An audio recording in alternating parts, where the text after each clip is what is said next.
Okay, so now with the feint, here's the thing too. When I throw the jab, we can blur the line between a real jab and a feint. All right. I mean, I'll first, like I said, to establish credibility, I will hit. And then he's like, okay, I better do something about that. He'll slip or he'll parry it or catch it or something.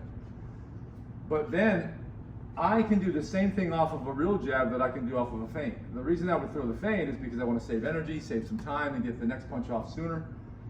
Things like that. It may be also defensively safer for me to not extend. But the thing is though, when I jab, and I use this as a probe, if I were to imagine like facing an opponent for real, if I could ask him 2 questions and get the true answer to, I would be able to beat him. I would say, what are you about to do? And where are you about to be? Where will you be in a moment? And if I could get an honest answer to those 2 questions, I can beat him. Well, the jab and the feint, or like I said, the blurred line between them, will give you those answers. All right. I can find out whether he's ready to move his head or whether he's going to hold center and try to just parry his way through this because he wants to. Because when you parry more, you can see better. Like if he's always slipping punches, you see things start to sneak around behind him. His own shoulder or glove starts to obscure his vision, and so I'm a little far. He may favor holding center position, and then I just need to get around those arms, knowing his head is going to be there. If the person doesn't have boxing, then they're going to stay put usually anyway, or they're just going to back and turn away and make mistakes. But I want to find that out.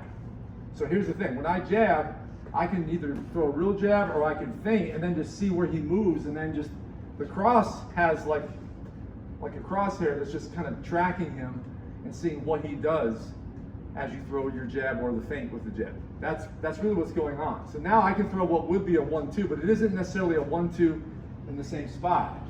It's a 1, let's say he moves this time. 1, boom, and I'm ready to move where I'm throwing the cross over to where he's about to be because he just showed me that. He gave me the advance notice. So another way of looking at it is, if I were a duck hunter, this jab is like the duck call that flushes him out, and then I can fire the shotgun because he has exposed himself. He's emerged from his cover.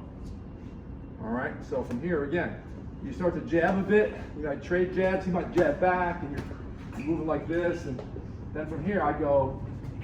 Now what I did there also, you notice I did a double pump. I went jab, pump.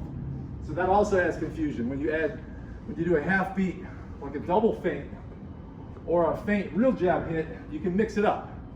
What you're trying to do is confuse him to where he doesn't know what is real and what's a feint, because the body looks the same.